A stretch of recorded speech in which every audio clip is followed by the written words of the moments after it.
Bonjour à tous, c'est le Facebook Live qui commence et nous sommes très heureux de vous accueillir avec Monseigneur Pascal Gollnisch, qui est le directeur de l'œuvre d'Orient, donc on peut dire la principale organisation catholique qui vient en aide aux chrétiens d'Orient.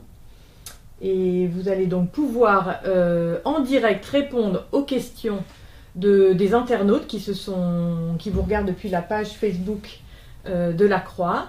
Donc surtout n'hésitez pas à poser vos questions au fur et à mesure. On va essayer d'aborder ce thème des chrétiens d'Orient un peu en deux temps.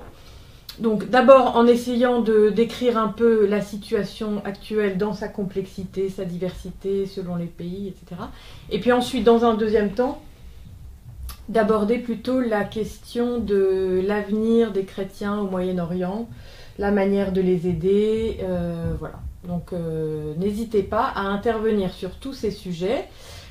Pour commencer, peut-être que le plus urgent, le plus dans l'actualité, ce sont ces nouvelles tensions en Irak. On aurait pu penser que le recul de Daesh entamerait ou ouvrirait une nouvelle page pour l'Irak avec un peu moins de tensions, et il semble que ce ne soit pas tout à fait le cas. Voilà, quelles sont les nouvelles que vous avez de là-bas et quelles seraient les conséquences de ces nouvelles tensions, alors plutôt entre le gouvernement central et les Kurdes, notamment pour les chrétiens irakiens?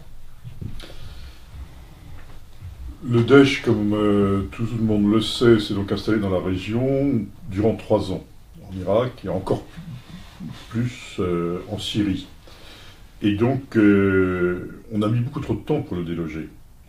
Le fait qu'il reste si longtemps sur un territoire lui a donné un prestige considérable, puisqu'il se maintenait alors que normalement toutes les aviations internationales étaient contre lui. Et le Daesh, il faut comprendre ce que c'est. Le Daesh, c'est un groupe terroriste. Imaginons qu'on laisse à un groupe terroriste un territoire. Ça lui donne des moyens de fonctionnement en profondeur, sur le plan financier, sur le plan du recrutement de combattants, tout de même 10 000 combattants venus d'Europe, 2 000 d'Allemagne, 2 000 de France, 2 000 de Grande-Bretagne. C'est tout de même une terrible question. Une question pour le monde musulman, puisqu'ils sont musulmans, mais pas forcément originaires de familles musulmanes. Terrible question pour les chrétiens, et terrible question pour notre laïcité, et pour l'éducation nationale, dont ces jeunes sont issus. Voilà. Par conséquent, enfin le Daesh recule. Le Daesh recule, je me suis rendu aussitôt dans la région, c'est très impressionnant, des villes vides, des villes détruites. C'est-à-dire rentrer dans une ville de 40 000 habitants où il n'y a personne. J'étais avec l'évêque, on a célébré l'Eucharistie, dans ce qui restait de la cathédrale extrêmement détruite, etc. Bon, c'était un choc. Le mouvement de retour s'est largement amorcé. Dans la ville de Karakosh, il y aurait aujourd'hui sans doute 3500 familles rentrées. Donc des maisons presque intactes, peut-être des portes et des fenêtres à réinstaller. Nous sommes sur place pour aider les habitants à se réinstaller, à refaire les portes et les fenêtres. Elles ont de l'eau, de l'électricité?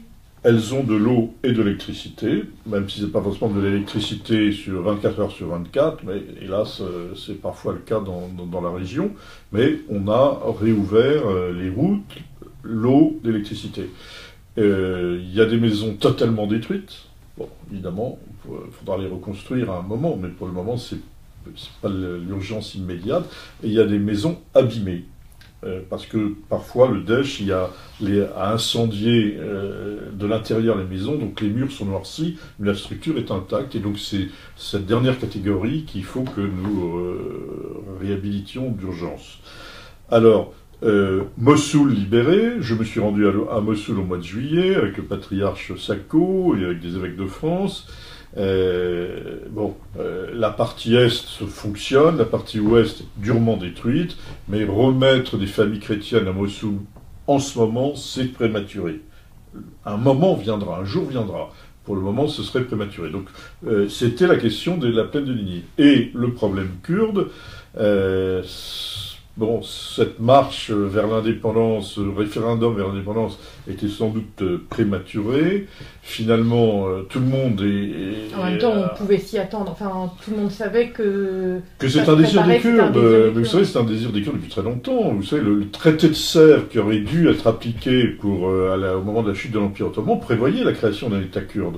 Et puis on a renoncé à ce traité pour faire plaisir à la Turquie moderne, etc. Bon.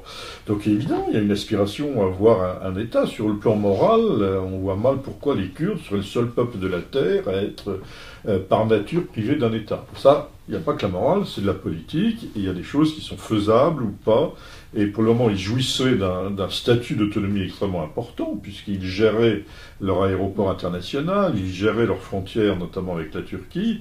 Et donc voilà, cette marche vers l'indépendance a recréé une tension qui est tout à fait dramatique pour les chrétiens, parce qu'ils se retrouvent de nouveau pris dans un conflit qui n'est pas directement le leur, et qui va rendre beaucoup plus difficile, beaucoup plus compliqué leur retour dans leur ville et les reconstructions. Et jusqu'où peuvent aller ces tensions? On a une première question qui nous dit, enfin, les chrétiens d'Orient sont-ils en danger? En tout cas en Irak. Est-ce que ces tensions entre le gouvernement central irakien et le gouvernement kurde les met en danger? Non, parce que ce ne sont pas des conflits qui sont dirigés directement contre les chrétiens. Hein. Donc, il y avait le Kurdistan historique, et pour contrer le Daesh, les Kurdes avaient pris des terres qu'on appelle des terres disputées, donc avaient agrandi leur Kurdistan dans le cadre de leur combat contre le Daesh. Et c'est ces terres disputées que le gouvernement irakien a récupérées en quelque sorte. Je doute que ça aille beaucoup plus loin.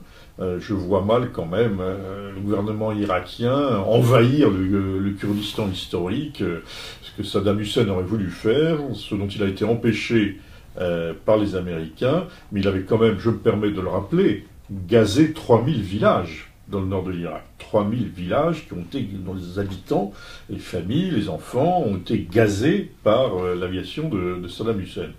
Mais je doute donc aujourd'hui que le gouvernement de Bagdad rentre dans le Kurdistan. Ce sera assez dramatique parce que ce sera à ce moment-là des combats extrêmement violents. Alors les chrétiens ne sont pas directement visés par ces combats, mais évidemment, vous comprenez, dans ce contexte de guerre, dans ce contexte de conflit, ça rend le retour et la reconstruction beaucoup plus difficile.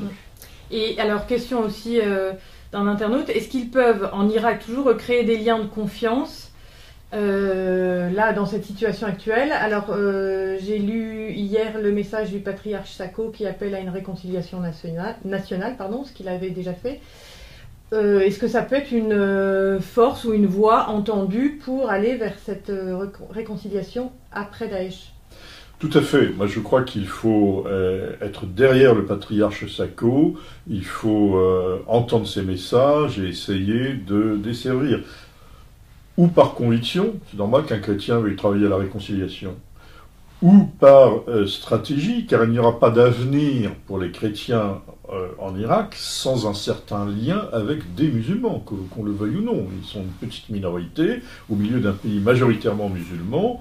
Il faut donc trouver des musulmans avec lesquels les chrétiens sur place pourront vivre. Alors c'est vrai que, évidemment, il y a d'abord eu les violences du Daesh qui sont des violences faites au nom de l'islam. Alors, est-ce le vrai islam, pas le vrai islam? Moi, j'ai aucune autorité pour dire où est le véritable islam. Il faut donc que les autorités musulmanes qui ont condamné les violences du Daesh élaborent une pédagogie, une doctrine pour montrer en quoi ce n'est pas le véritable islam. Voilà, ça me semble très important. Mais ce qui a beaucoup heurté les chrétiens, c'est que des musulmans qui n'étaient pas spécialement des musulmans du Daesh, des musulmans qu'ils connaissaient, des voisins de rue, ont envahi leurs maisons et ont parfois pillé leurs maisons. Mais non pas tous. Voilà. Donc il faut rétablir la vérité des faits, puisque personne n'était là sur place dans ce moment-là. Il faut rétablir les faits. Mais je sais qu'il y a des maisons de chrétiens qui ont été saccagées après le départ du Daesh. Donc c'est de nature à inquiéter, à angoisser les chrétiens. Voilà. Mais il faut dire aussi que beaucoup de musulmans ont souffert du Daesh. Hein. En 3 ans de Daesh, je peux vous dire que moi j'ai écouté des jeunes adultes musulmans sunnites qui ont raconté les atrocités que le Daesh faisait subir non seulement aux chrétiens, aux yézidis, etc., mais même aux musulmans sunnites. Et donc je pense que ces souffrances, il faut les écouter, il faut les entendre, sans naïveté. Il ne s'agit pas de je ne sais quelle naïveté, il s'agit d'écouter cela, et à partir de là, je vais pas travailler à la réconciliation. Avec le patriarche Sako, je me suis rendu à Mossoul, et il a apporté 4 semi-remorques de nourriture pour la population sunnite qui avait tout perdu leur maison, etc., pour un geste de réconciliation, pour essayer de travailler à cela. Le patriarche Sako travaille à cette réconciliation depuis très longtemps. Il n'a aucune naïveté, lui non plus. Hein. Il n'est pas du tout à penser que tout ce qui se dit, voilà, faut être pris comme argent comptant. Mais il est bien conscient, et je crois qu'il a raison, que toute réconciliation est nécessaire pour assurer un avenir aux chrétiens en Irak. Alors, 2 questions très pertinentes et peut-être pas simples.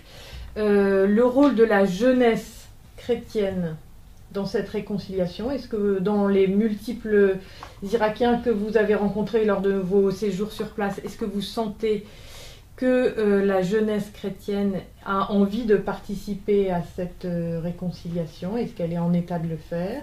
Est-ce qu'elle a la formation pour, à la limite? Et puis, est-ce que les différentes églises chrétiennes arrivent à travailler en bonne intelligence dans ce contexte de tension? Alors, au moins, peut-être qu'on peut rester dans le cadre, prendre la question dans le cadre de l'Irak. Question pas simple. Alors, vous savez, la jeunesse chrétienne en Irak ou les églises chrétiennes, elles sont travaillées par des positions diverses. C'est comme si on disait la jeunesse chrétienne en France. Ben, moi, je rencontre beaucoup de jeunes chrétiens, je le trouve très intéressant, mais qui ont des positions différentes. Donc il faut qu'on se sorte de l'idée que ce sont des réalités monolithiques où tout le monde penserait la même chose. Et donc, si on se met à la place de ces gens qui ont été chassés de leur ville, qui se retrouvent réfugiés au Kurdistan irakien aujourd'hui, mettons-nous à leur place. Qu'est-ce qu'on peut se dire? On a 3 possibilités. Ou on reste sur place au Kurdistan. On voit bien que le Kurdistan est en difficulté, parce que, outre les difficultés politiques liées à la marche vers l'indépendance, il y a des difficultés internes, il y a différents groupes kurdes, et puis il y a des difficultés économiques. Et de langue. Voilà. Et donc c'est pas du tout, et de langue, c'est pas du tout évident pour eux de rester sereinement au Kurdistan. Est-ce qu'on va quitter l'Irak? Pourquoi pas? C'est une possibilité, mais c'est une tragédie quand même de quitter son pays, d'être condamné à quitter son pays. Ou est-ce qu'on revient? Donc on voit très bien que les familles sont divisées en elles-mêmes. Je veux dire, il peut y avoir différents points de vue. Et, bon, ce que je constate pour ce qui est des jeunes, au début de la crise, les jeunes adultes disaient « Bon, pour nous, si l'Irak est fini, on a notre vie devant nous, on va quitter l'Irak pour construire notre vie en Europe, en Australie, au Canada. » On en fait beaucoup de l'argument, effectivement, pour voilà. nos enfants, leur donner une vie sûre. Tout à fait. Et les plus âgés étaient attachés à leur maison, à leur terre, etc. Au bout de 3 ans du Daesh, on voit un peu un renversement de génération. Beaucoup de personnes âgées ayant vu leur maison détruite ou abîmée se sont un peu effondrées psychologiquement, socialement, et disent bon, maintenant on veut tourner la page, on veut partir. Mais les jeunes ont dit mais attendez, ce qu'on nous a fait est totalement inacceptable, nous on ne veut pas partir dans ces conditions. Et puisqu'on nous a voulu comme ça détruire nos terres, détruire nos maisons, nous les jeunes chrétiens d'Irak, eh ben, on va reconstruire, c'est un défi maintenant pour nous. Et je vois beaucoup de jeunes générations qui ont cette perspective. J'en ai rencontré beaucoup, à Erbil ou à Kirkouk, où l'évêque de Kirkouk les a recueillis pour qu'ils poursuivent leurs études avec l'aide des évêques de France. Et bien, ces jeunes disent on va relever le défi, on va s'enraciner. D'accord. Et alors sur la question difficile des églises, est-ce qu'elles arrivent dans ce contexte extrêmement compliqué, est-ce qu'elles arrivent à dépasser leurs différences de rites, de langue, etc., et à travailler ensemble pour la réconciliation? Alors, pour faire bref, en quelques mots, parce que sans ça prendrait beaucoup de temps, il y a donc 4 églises chrétiennes. Hein. Il y a les chrétiens qui sont plutôt considérés comme de l'Est de ce Moyen-Orient, proche de l'ancienne Perse. Ce sont les Chaldéens, pour ceux qui sont catholiques, et les Assyriens pour ceux qui ne sont pas catholiques. Et puis il y a ceux qui sont plutôt proches de la zone ouest, c'est-à-dire d'Antioche. Hein. Ce sont les Syriaques, il y a les Syriaques catholiques et les Syriaques non catholiques. Ça fait donc 4 églises qui se reconnaissent mutuellement. Il y a des rencontres des responsables de ces églises, des évêques, des patriarches. Mais l'approche est assez différente parce que leurs fidèles aussi voient les choses différemment. Donc il y en a qui sont davantage, qui ont l'idée de créer un christianistan à côté du Kurdistan, d'un sunnistan, etc. Il y en a d'autres qui trouvent que c'est très dangereux parce que ça ferait une sorte de réserve de chrétiens qui deviendraient vulnérables parce que tous rassemblés au même endroit et qu'il faut donc jouer les choses autrement. Donc il y a de fait des différentes approches, il y a des débats, mais j'allais dire comme dans notre église latine, il peut y avoir des débats entre différents groupes d'évêques. Mais les relations donc sont fraternelles, mais les approches sont parfois différentes. Alors peut-être pour élargir un peu et aller au-delà de l'Irak, il y avait cette première question donc, qui était sur est-ce que les chrétiens d'Orient sont en danger? Comment est-ce que, si on regarde là pour le coup sur l'ensemble du Moyen-Orient, comment est-ce que vous répondriez à cette question? Alors, si on regarde l'ensemble du Moyen-Orient, le solde migratoire est positif. Il y a plus de chrétiens qui rentrent que de chrétiens qui sortent. Voilà. Ils rentrent où? Ouais. Qui rentrent au Moyen-Orient que de chrétiens qui sortent du Moyen-Orient, puisqu'on parle du Moyen-Orient. Alors, je peux dire ces chiffres parce qu'il y a beaucoup de gens qui viennent travailler dans la péninsule arabique. Il y a 2 millions de chrétiens qui vivent en Arabie Saoudite. Voilà. Et il y en a qui rentrent chaque année. Et évidemment, c'est une vraie question. Je signale que ces 2 millions de chrétiens en Arabie Saoudite n'ont pas de lieu de culte en Arabie Saoudite et c'est inacceptable. Les Nations Unies prévoient la liberté de culte. Voilà. Et donc nous souhaitons qu'ils aient des lieux de culte, même en Arabie Saoudite, qui n'est pas dispensé de cette règle de droit.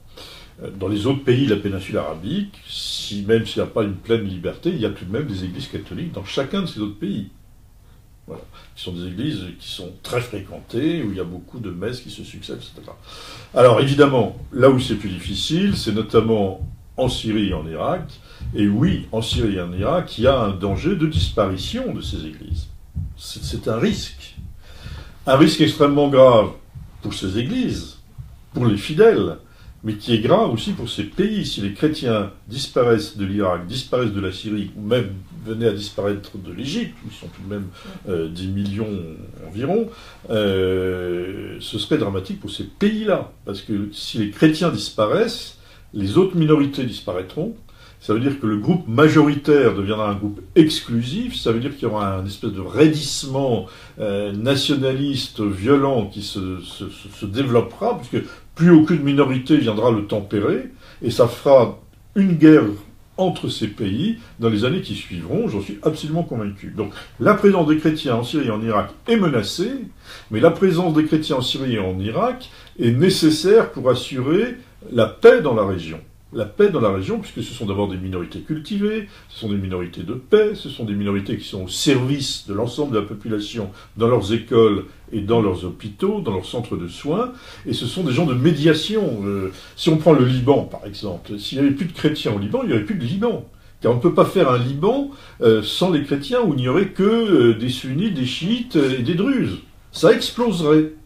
Ça exploserait. Donc les chrétiens sont un élément nécessaire pour l'existence et l'unité du Liban. Et on peut dire cela dans les autres pays. Même si parfois les minorités sont faibles numériquement, leur rôle social est extrêmement important et est nécessaire pour moderniser ces pays et pour leur permettre de modérer les revendications les plus violentes. Voilà. Donc ils sont nécessaires pour la paix dans la région.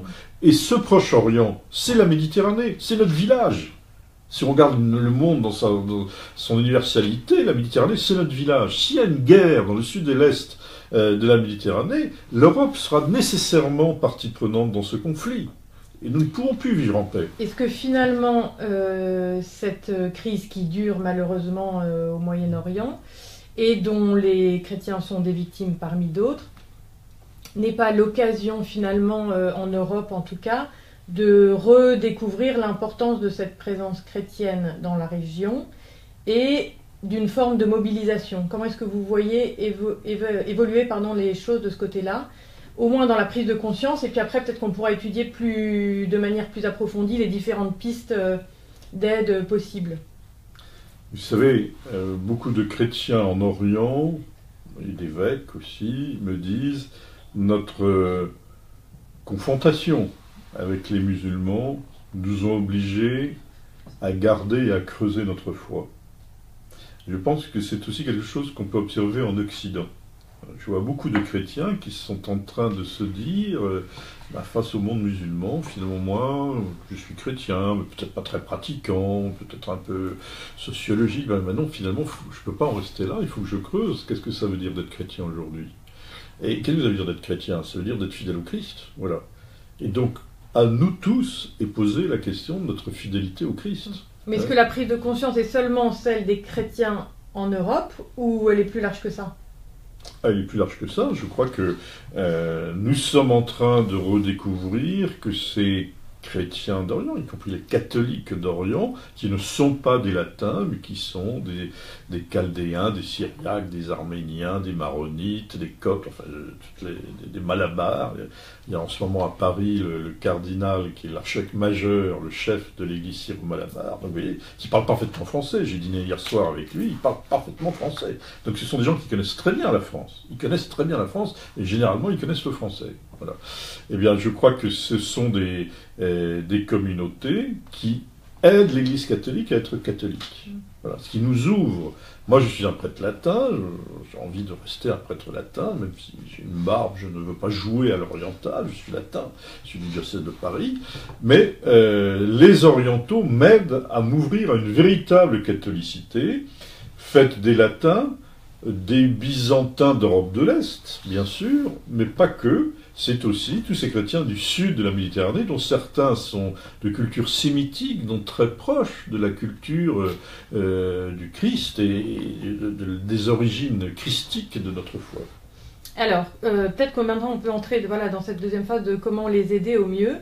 Un internaute demande, est-ce qu'il faut aider à maintenir la présence chrétienne en Orient, ou plutôt accueillir les réfugiés chrétiens sur leur sol, donc ça veut dire en Occident?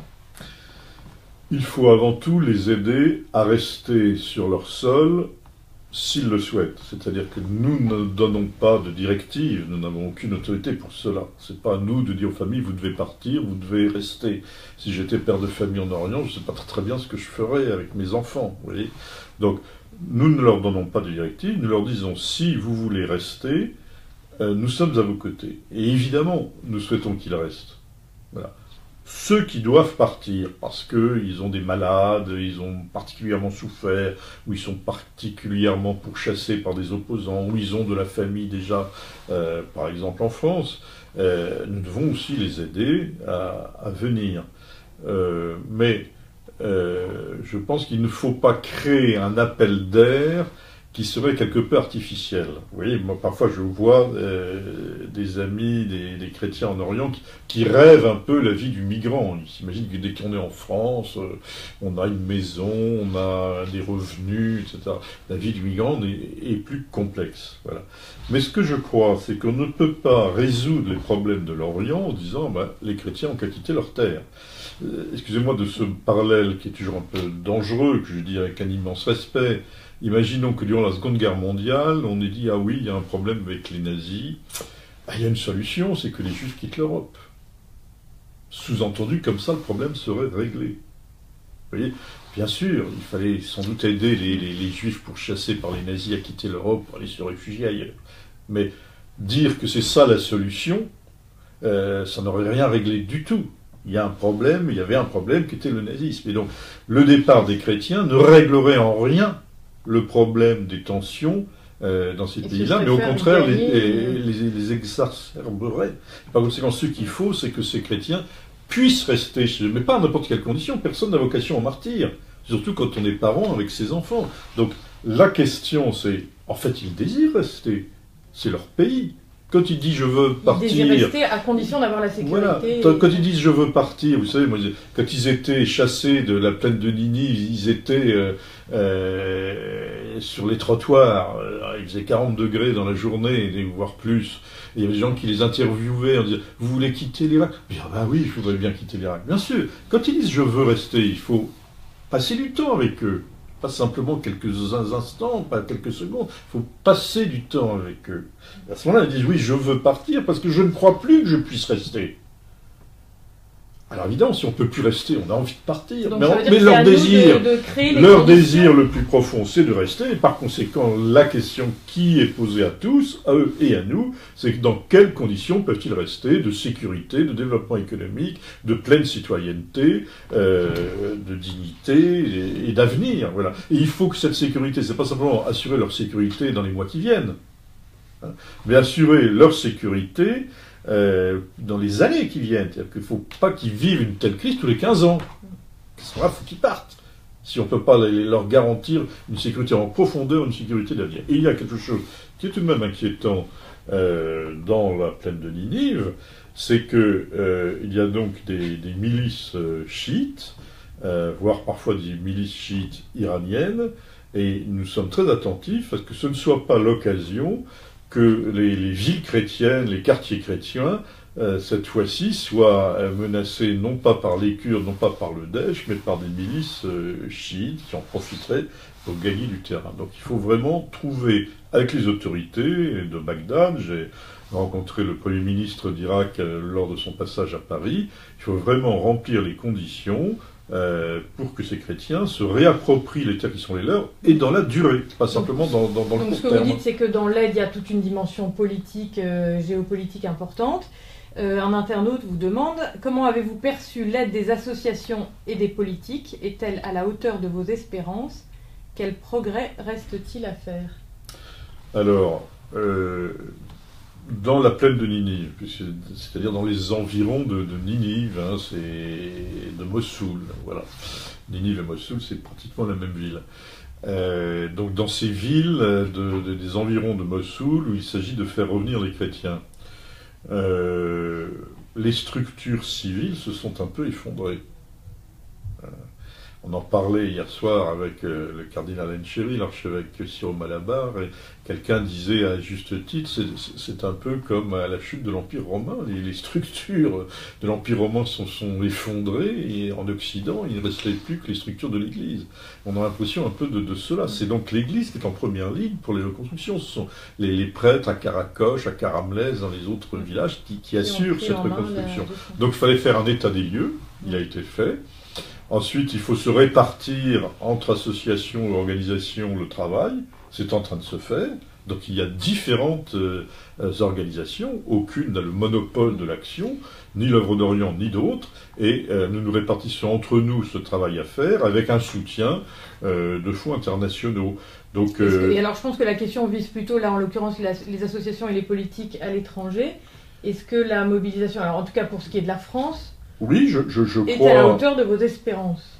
Évidemment, quand on est attelé à un thème, on voudrait que les médias en parlent toute la journée, qu'il n'y ait de fonds de solidarité qu'avec... voilà. Et bon, on peut toujours aimer que ce soit... Bon, enfin, faut aussi être raisonnable, conscient des réalités. Et je constate que beaucoup de journaux, dont La Croix, parlent souvent de cette question de la reconstruction, que les fonds sont là. Il y a des fonds qui ont été débloqués par la France, par les pays de l'Union européenne, par l'Union européenne elle-même, par les Nations Unies, par le Haut Commissariat aux réfugiés, pour aider au rebondissement, si vous voulez, pour ces populations.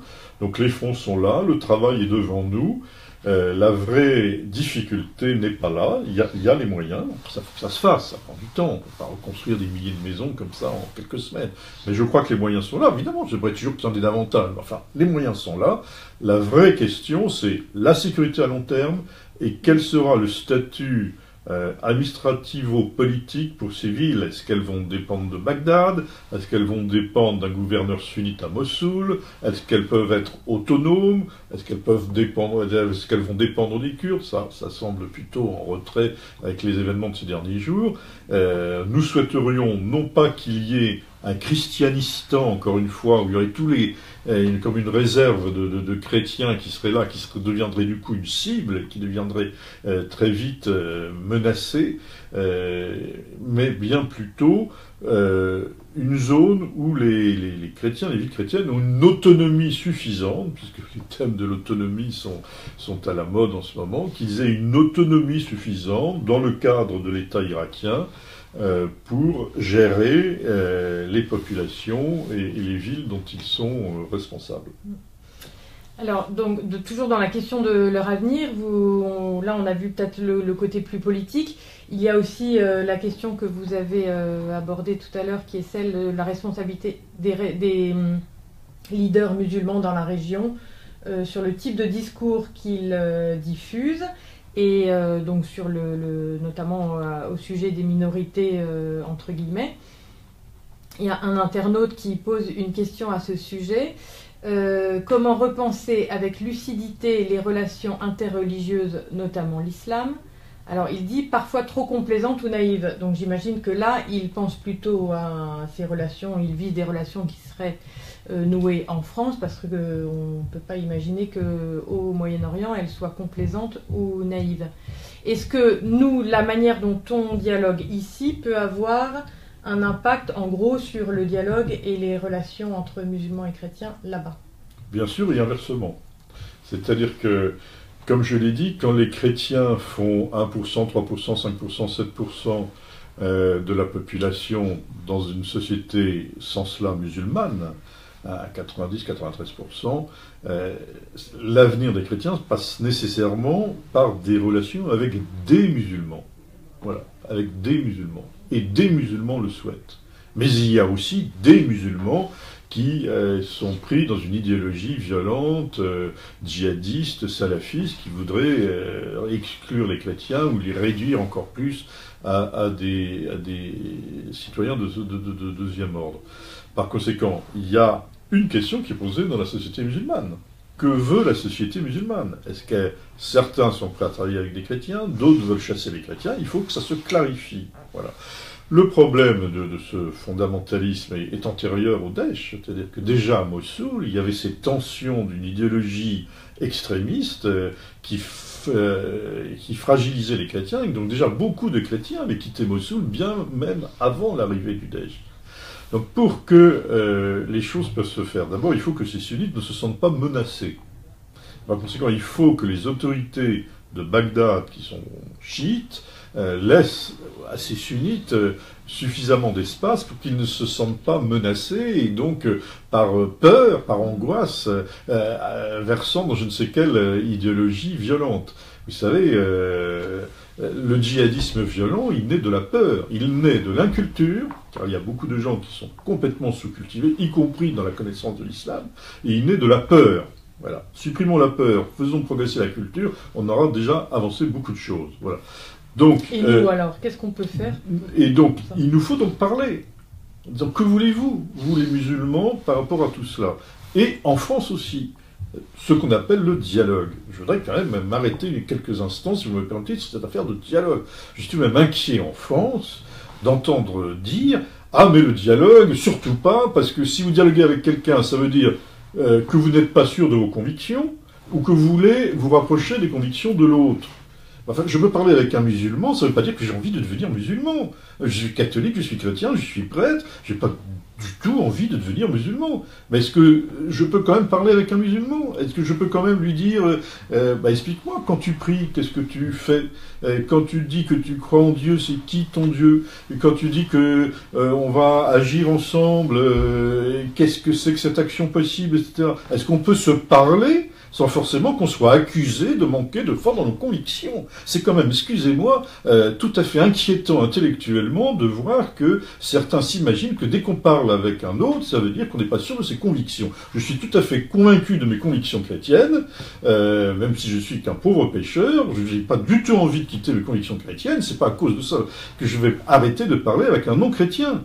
Je dirais même c'est parce que je suis chrétien que j'ai envie de parler avec un non-chrétien. Il faut quand même que les chrétiens de France réfléchissent à cela. Hein. Le non-dialogue n'est pas du tout une attitude ni chrétienne ni de force d'ailleurs. Voilà. Donc nous devons parler avec des musulmans. D'ailleurs, en Orient, chrétiens et musulmans se parlent, ils ne nous ont pas attendus, hein, ils se parlent beaucoup plus que nous ne nous parlons en France. Donc, il faut que nous parlions avec des musulmans, que nous reconnaissions le chemin que nous pouvons faire ensemble. Hein, nous avons à lutter ensemble contre certaines formes de violence. Voilà, eh bien, faisons-le. faisons-le. Donc, nous devons nous parler, nous devons regarder ce que nous pouvons dire ensemble, et nous devons nous interroger mutuellement. S'ils ont des questions à nous poser, s'ils pensent que les chrétiens d'Orient sont des croisés, par exemple, ou des descendants des croisés, il faut qu'on s'explique. Il faut leur expliquer, mais non, ils étaient là bien avant les croisés. Bon, voilà, on a des explications sur des... Et nous devons leur demander des explications très claires sur des sujets extrêmement précis sur lesquels je n'entends pas me taire. Par exemple, il y a des condamnations à mort pour blasphème. Asia Bibi, au Pakistan, condamnée à mort, et depuis des années croupie dans une prison du Pakistan dont elle n'ose plus sortir de peur d'être assassinée par ses co-détenus. C'est intolérable. Ces condamnations pour blasphème, que ce soit la mort ou des peines de prison, sont inacceptables. Et donc j'attends de nos amis musulmans de France qu'ils m'aident ou qu'ils prennent l'initiative d'agir auprès des autorités du Pakistan ou de l'Indonésie en leur demandant d'arrêter ces condamnations pour blasphème. Pour moi, parler avec des musulmans, c'est aussi être capable de se dire cela. Voilà.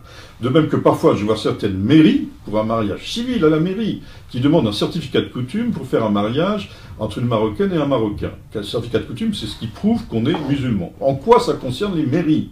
Voilà. C'est inacceptable. On doit se dire les choses inacceptables. De part et d'autre, on doit se parler. Donc je crois au dialogue. Il est nécessaire plus que jamais, aussi bien en Occident qu'en Orient, mais puisqu'en France nous disposons de toutes les libertés voulues, que ce dialogue soit en vérité et pas simplement prendre le thé à la menthe pour parler du temps qu'il fait.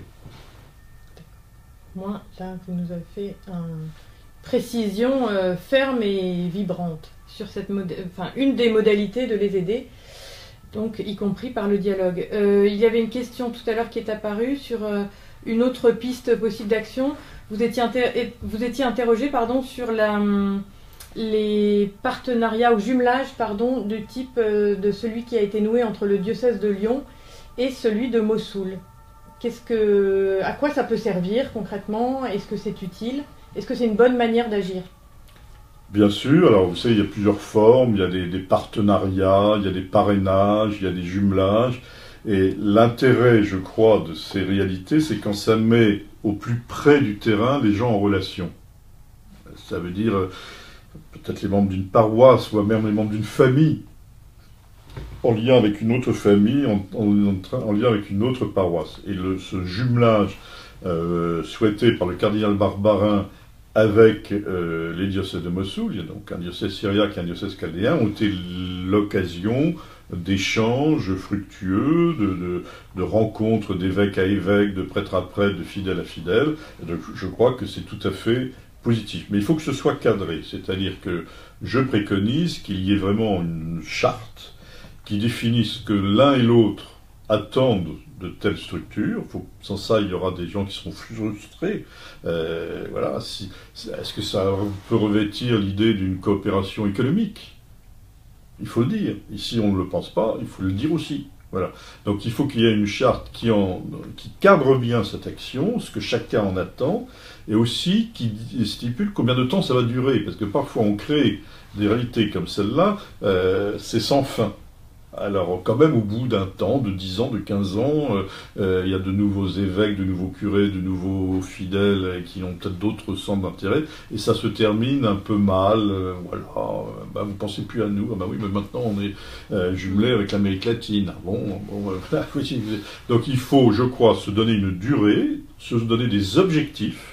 Et au bout de 2 ans, au bout de 3 ans, vérifier si les objectifs ont été atteints, pourquoi, et de se dire en toute amitié, est-ce qu'on repart pour un nouveau mandat ou pas? Parce que, voilà, il faut que ce soit cadré, mais sans ça, évidemment, c'est une bonne chose, et que spécialement ce jumelage entre Lyon et Mossoul a été très intéressant, ce qui a conduit le cardinal Barbarin au mois de juillet, lui aussi, à aller à Mossoul, puisqu'il s'était engagé, dès que ce serait possible, auprès des fidèles de ces diocèses de Mossoul, et nous avions pris le même engagement d'ailleurs, à se rendre à Mossoul dès que possible. Un autre volet peut-être de l'aide qui serait utile aux chrétiens qui vivent au Moyen-Orient aujourd'hui, on en avait parlé là dans toute cette série d'articles qu'on a publiés dans la Croix ces dernières semaines et qui sont accessibles sur notre site, c'était le volet formation et coopération théologique. Alors une partie de ces églises parce qu'elles sont confrontées à des questions matérielles et parfois sécuritaires extrêmement difficiles, ont moins de ressources, moins de temps, moins d'énergie à consacrer aussi à la formation de leurs laïcs, à la réflexion théologique. Qu'est-ce que nous, on peut faire pour les aider sur ce plan-là? Qu'est-ce qui existe et qu'est-ce qu'on peut faire? Alors, de fait, la question de la formation, elle est essentielle. L'œuvre d'Orient a été créée historiquement au démarrage pour cela. Nous sommes appelés l'œuvre des écoles d'Orient. Et les professeurs laïcs chrétiens de la Sorbonne qui nous ont fondés nous ont appelés l'œuvre des écoles d'Orient pour que nous soutenions les écoles en Orient. Encore une fois, la formation, tout le monde le sait d'ailleurs, hein, la formation est le point essentiel pour combattre les haines, pour combattre les fondamentalismes, etc., les replis, tout ça. Bon.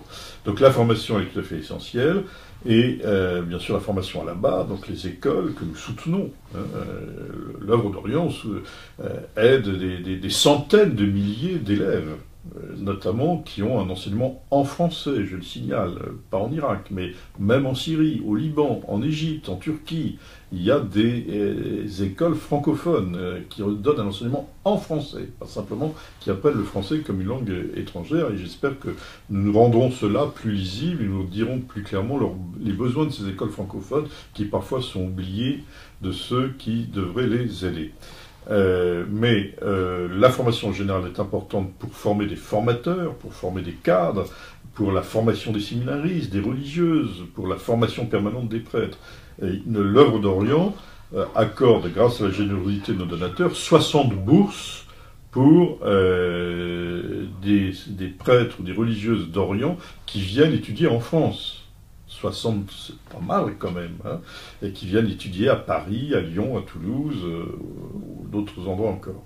Et donc l'effort de formation sur place est tout à fait essentiel, et je souhaiterais, dès que les conditions le permettront, favoriser aussi l'envoi de professeurs dans des disciplines où on aurait des compétences reconnues, l'envoi de professeurs pour prendre leur effort de formation sur place. Il y a un séminaire patriarcal à Erbil, hein, un beau séminaire, et ben, ce serait bien de pouvoir de temps en temps envoyer des professeurs dans ces établissements.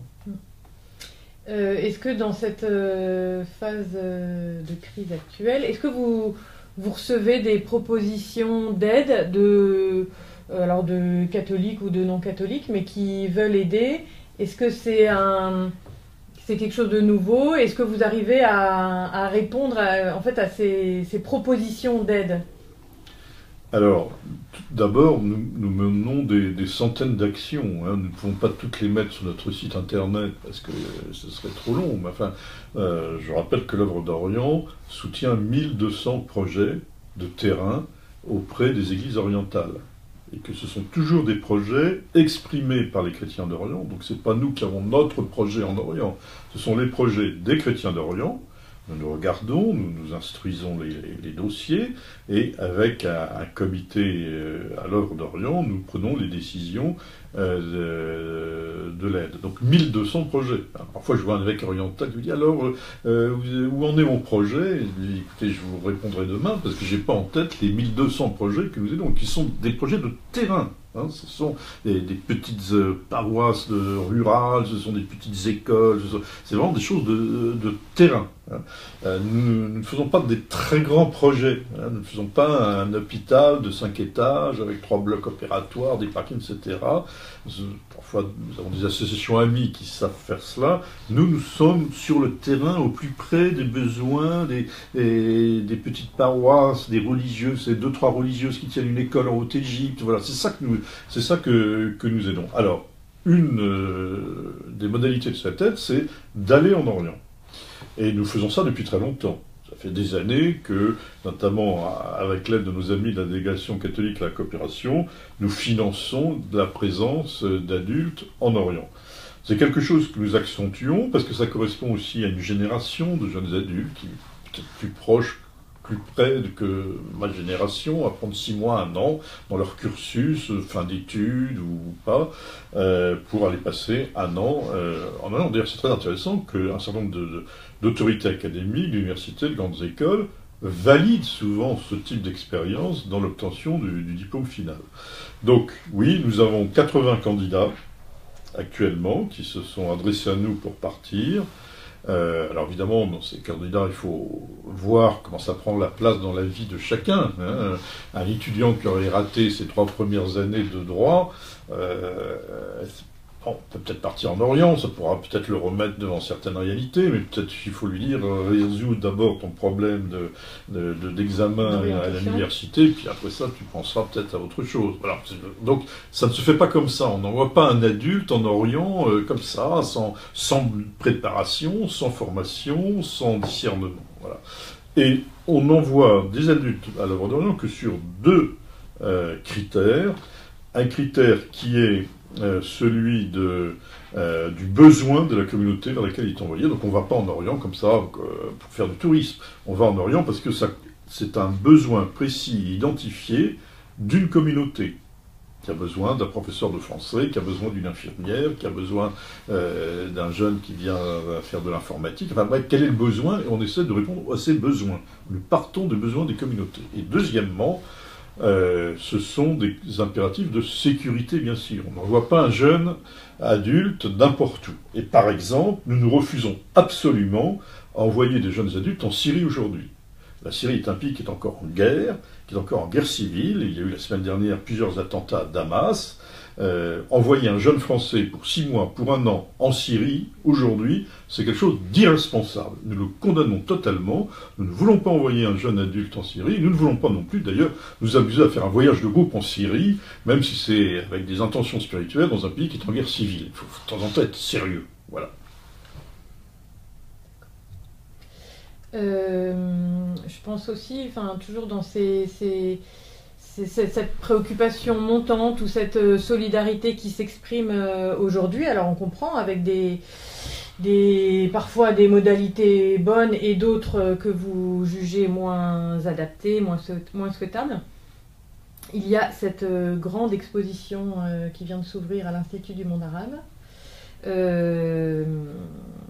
dont l'œuvre d'Orient était partenaire, et voilà, vous avez accompagné le projet depuis ses débuts. Comment est-ce que vous comprenez la décision de l'Institut du monde arabe de consacrer une grande exposition aux chrétiens d'Orient, et qu'est-ce que vous pensez là de ce début plutôt de l'afflux de visiteurs à l'Institut du monde arabe pour découvrir le patrimoine des chrétiens d'Orient? J'imagine que ça vous réjouit. L'Institut du monde arabe, ce n'est pas un musée. Donc c'est pas quelque chose qui présente une culture figée, mais qui montre une culture vivante et qui essaye de construire des ponts. Vous savez, on prenait les formules du pape François, il y en a qui veulent construire des murs, il y en a qui veulent construire des ponts. L'Institut du monde arabe veut construire des ponts, et l'œuvre d'Orient aussi. Alors on était fait un peu pour se comprendre. Et nous avons une collaboration de plusieurs années avec l'Institut du monde arabe, puisque nous avons mis en place un certain nombre de conférences, de colloques organisés par l'œuvre d'Orient dans les locaux de l'Institut du monde arabe, avec la collaboration de l'Institut du monde arabe sur des sujets culturels concernant le Proche et le Moyen-Orient. Il y a des gens intelligents à l'Institut du monde arabe, et j'espère qu'il n'y a pas que des imbéciles à l'œuvre d'Orient, et donc nous avons compris combien il était important de rappeler que dans ce monde arabe, il y a cette composante chrétienne. Vous savez, le mot arabe peut avoir un sens restreint, donc ça c'est le sens restreint, les arabo-musulmans qui viennent de la péninsule arabique, mais ça a un sens élargi de ceux qui parlent la langue arabe, donc y compris les chrétiens du Moyen-Orient, qui par conséquent sont une composante de ce monde arabe. Et nous nous sommes réjouis de voir des interlocuteurs à ce monde arabe qui le comprenaient, en particulier son président, M. Jacques Lang, et qui ont vu tout de suite que ça rentrait dans leur vocation de mettre en lumière ce monde chrétien dans ce Proche et Moyen-Orient, dans ce monde arabe, qui est un pont. Voilà, qui est un pont non seulement avec l'Occident, mais ces chrétiens d'Orient, mais c'est un pont avec l'ensemble des musulmans. Je le disais encore tout à l'heure, le Haut-Liban, qu'est-ce qui peut vraiment faire un pont avec les sunnites, avec les chiites, avec les druzes? Ce sont les chrétiens. Donc c'est une réalité de communion, de médiation, et il y a eu des échanges culturels très grands entre ces chrétiens d'Orient et les musulmans. Les musulmans se sont trouvés très vite à la tête d'un immense empire, hein, puisque en un siècle ils étaient à Poitiers et puis aux portes du Pakistan, et par conséquent ils ont eu besoin des chrétiens d'Orient pour se former à l'administration d'un empire, pour recevoir la culture grecque et gréco-romaine héritière elle-même des cultures égyptiennes, persanes, etc. Donc il y a eu des échanges extrêmement profonds, et rappeler l'existence de ces chrétiens d'Orient, ce n'est pas, encore une fois, créer une forteresse contre qui que ce soit, c'est rappeler qu'ils sont une vraie composante dans ce monde arabe. Et donc, c'était très important que le président de la République française et le président de la République libanaise, et quelques jours après, le premier ministre de l'Irak, viennent visiter cette exposition. Il y aura d'autres visites, il y a des patriarches qui sont venus ou qui vont venir visiter cette exposition, et je crois que ceux qui sont désireux de la voir savent qu'il existe des chrétiens d'Orient, mais ils ne les connaissent pas toujours très bien. Donc ils y vont aussi pour mieux connaître cette histoire. Et pour mieux connaître, j'allais dire, cet avenir, car encore une fois, l'Institut du monde arabe, tel que je crois le comprendre, c'est pas simplement un musée qui regarde des choses dans le passé, c'est qu'il souligne qu'il y a une opportunité de construction de quelque chose pour l'avenir. Et je voyais le premier ministre irakien qui est venu visiter cette exposition, qui est lui-même un chiite, a rappelé avec force combien il ressentait, lui, le besoin de ces chrétiens en Irak. Et parce que, vous voyez, c'est aussi une action tournée vers l'avenir. Est-ce que selon vous, le contenu de cette exposition réussit ce pari de créer des ponts et de montrer aussi l'actualité, au moins, de ces communautés chrétiennes en Orient? Oui, je crois que cela, donne à vivre, je crois que cela y contribue, que c'est pas la seule action. Il y a l'exposition Institut du monde arabe. Il y aura d'ailleurs aussi bientôt l'inauguration d'un département pour les chrétiens d'Orient au Petit Palais. Mais il y a aussi tout un ensemble de rencontres, de colloques, de conférences au Collège des Bernardins et dans d'autres lieux qui vont montrer cette actualité des chrétiens en Orient. Et je souhaiterais que, malgré les tragédies qu'ils vivent, on ne les regarde toujours pas perpétuellement dans un avenir incertain. Je sais, évidemment, je vis tous les jours leurs inquiétudes. Mais vous savez, imaginez qu'on cesse de parler des catholiques français comme une espèce en voie de disparition. Y aura-t-il encore des catholiques français dans 10 ans? Le long exode, la longue tragédie des catholiques français. Y a-t-il encore des catholiques français? Parfois des questions qu'on me pose. Hein. Y en a-t-il encore? Je dis, ben oui, il y en a encore quelques-uns quand même, en cherchant bien. On finit par en trouver. Et voilà. Donc ça finirait par être un peu pénible. On sait que la situation de notre Église, mais qui est aussi une Église très belle par ailleurs.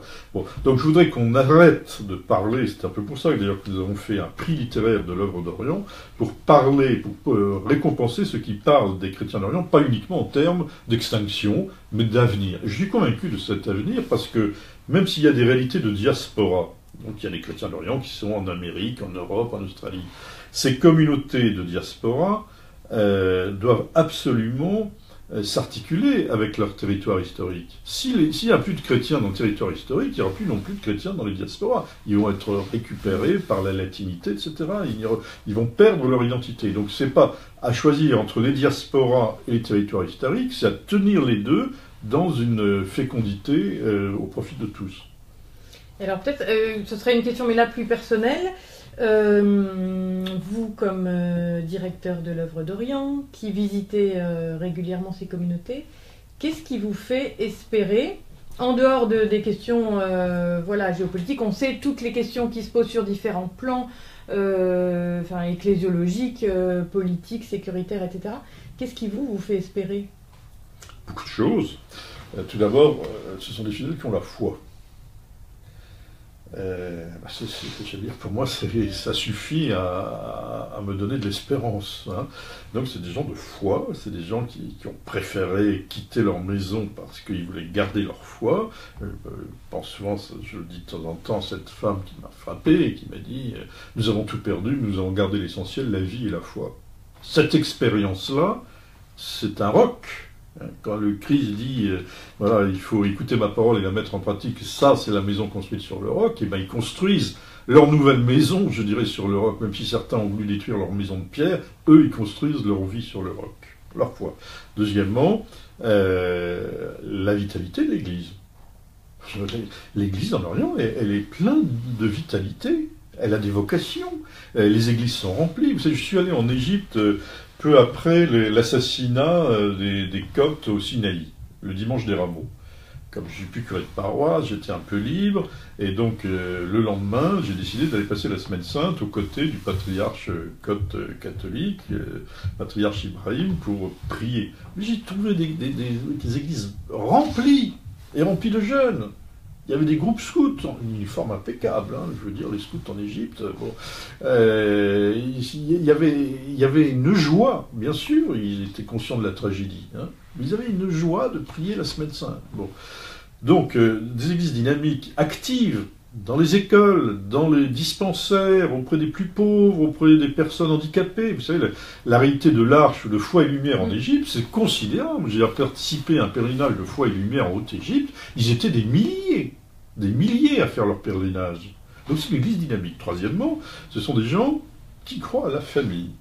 Et permettez-moi de le dire, je pense que c'est quand même important. Voilà. Et que la force de ces cellules familiales élargies, pas simplement la famille nucléaire, qui fait que si votre maison est détruite, eh bien, si vous avez un cousin à l'autre bout du pays, le cousin va vous accueillir. Quelle richesse, quelle force d'avoir gardé des liens familiaux, plutôt qu'une espèce d'individualisme qui finit par se retourner contre les personnes et les faire souffrir. On n'est pas isolé en Orient. On appartient à une famille qui vous aide, qui est là, qui vous entoure. Très impressionnant, les obsèques, par exemple. Vous savez que les obsèques, ensuite il y a 3 jours de condoléances. Et durant 3 jours, tout le monde vient saluer la famille. C'est très fort, voilà. Donc la famille, ce sont des gens qui ont une formation, ce sont des médecins, ce sont des professeurs, ce sont des ingénieurs, ce sont des techniciens, voilà. Ce sont des gens qui ont un savoir-faire. Et puis, je redis qu'il y a des musulmans qui veulent que les chrétiens restent, car ils veulent construire quelque chose avec eux. Ça, c'est aussi une source d'espérance. En Égypte, les frères musulmans, fondamentalistes et violents, qu'est-ce qui les a mis dehors? Les chrétiens d'Égypte. Enfin, il n'y aurait eu que les chrétiens d'Égypte, ça n'aurait pas suffi. Ce sont des musulmans d'Égypte qui ont mis les frères musulmans dehors, en Égypte et en Tunisie, il faut tout de même le dire. Par conséquent, il y a bien des gens en Égypte qui sont prêts à construire quelque chose avec les chrétiens. Voilà, donc il y a au moins toutes ces raisons d'espérer. Vous savez, la vitalité des églises en Orient, il faut qu'on arrête de penser que les églises sont vides, que tout le monde fiche le camp, qu'il n'y a plus rien, que tout le monde a peur, etc. Mais non, allons dans ces églises en Orient, vous verrez un peuple qui se rassemble, qui prie, qui est heureux de se retrouver et qui a plein de dynamisme dans la société dans laquelle il se trouve. Et c'est visiblement une expérience forte pour vous, comme prêtre latin, de voir ce dynamisme et d'être accueilli dans ces communautés et de voir cette foi vivante. C'est une expérience très forte, presque aussi forte que celle que j'ai eue durant 18 ans de curé de paroisse en France, où je voyais aussi beaucoup de chrétiens en France, de catholiques en France, s'engager dans leur vie chrétienne. Okay. Merci infiniment, Père. Merci. Donc on n'a plus de questions d'internautes. J'espère que j'ai bien posé toutes celles dont j'étais chargée. Vraiment merci de ce tour d'horizon, de ce retour en arrière et puis aussi de cet essai de voir loin et de voir de discerner les conditions d'un avenir pour les chrétiens en Orient. Merci à tous de votre attention et de vos questions et puis à bientôt.